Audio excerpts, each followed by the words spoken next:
అందరికీ నమస్కారం.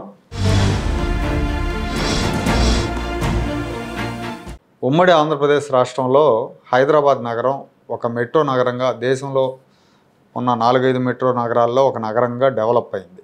దీనికి కారణం ఏంటంటే అంతర్జాతీయ జాతీయ స్థాయి సంస్థలు, కంపెనీలు అక్కడ హైదరాబాద్లో ఏర్పాటు కావటం, ఉపాధికి విద్యకు కేంద్రంగా మారటం, వ్యాపార కేంద్రంగా మారటం, వీటన్నిటి కారణంగా వలసలు అక్కడికి వెళ్ళటం మూలంగా ఇది ఒక మెట్రో నగరంగా రూపాంతరం చెందింది. 90లకు ముందు హైదరాబాద్ అంటే చార్మినార్, గోల్కొండ, ఉస్మానియా హాస్పిటల్, సికింద్రాబాద్ స్టేషన్ ఇట్లా చెప్పుకునేవాళ్ళు. కానీ 90ల తర్వాత హైదరాబాద్ రూపురేఖలు మారిపోయినాయి. శరవేగంగా అభివృద్ధి చెందింది. ఐటీ కంపెనీల రాకతో ఉపాధి కేంద్రంగా మారింది.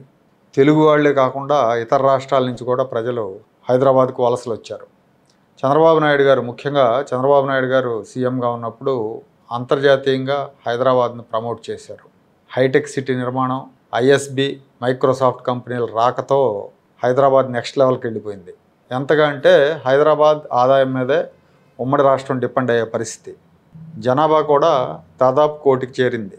ఈ 1 కోటి మందిలో 25-30 లక్షల మంది ఆంధ్రులు కూడా ఉంటారు. అంటే వీళ్ళంతా కూడా ఉపాధి కోసం ఆ నగరానికి వెళ్ళారు.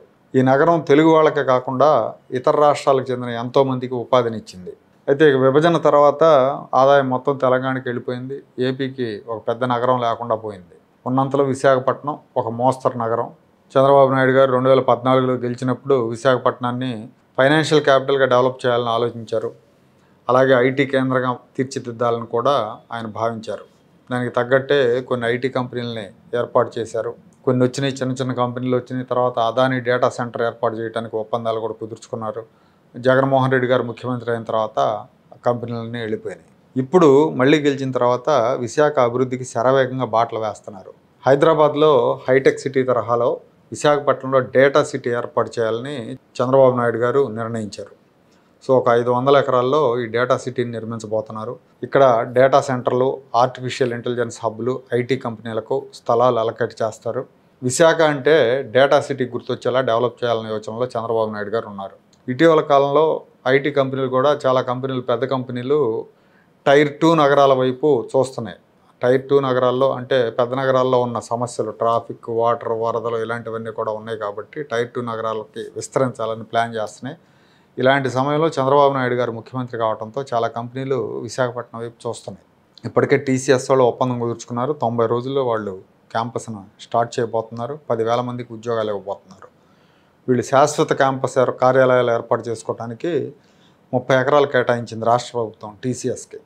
అలాగే ఇన్ఫోసిస్, కాగ్నిజెంట్ కంపెనీలు కూడా కార్యాలయాలు ఏర్పాటు చేయబోతున్నాయి విశాఖపట్నంలో. ఈ కంపెనీలన్నీ వస్తే విశాఖపట్నం ఐటీ రాజధానిగా, అలాగే ఉపాధి కేంద్రంగా మారుతుంది. తెలంగాణకు ఐటీ కేంద్రంగా హైదరాబాద్ ఎలా అయితే మారిందో అలాగే ఆంధ్రప్రదేశ్కి విశాఖపట్నం మారే అవకాశాలు పుష్కలంగా ఉన్నాయి. ఐటీ పరంగానే కాకుండా ఇటీవల కాలంలో ఈ 7 నెలల కాలంలో చాలా ప్రాజెక్టులు వచ్చినాయి విశాఖపట్నానికి. 185,000 కోట్లతో ఎన్టీపీసీ గ్రీన్ ఎనర్జీ ప్రాజెక్ట్ ఏర్పాటు చేయబోతుంది. దీనిలో 60,000 ఉద్యోగాలు రాబోతున్నాయి.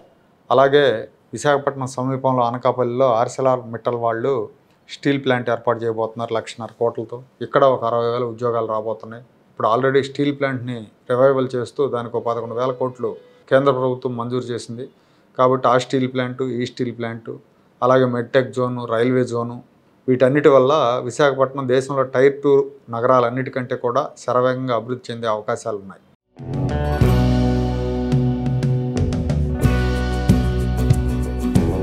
Like, share and subscribe to Rajaniti channel.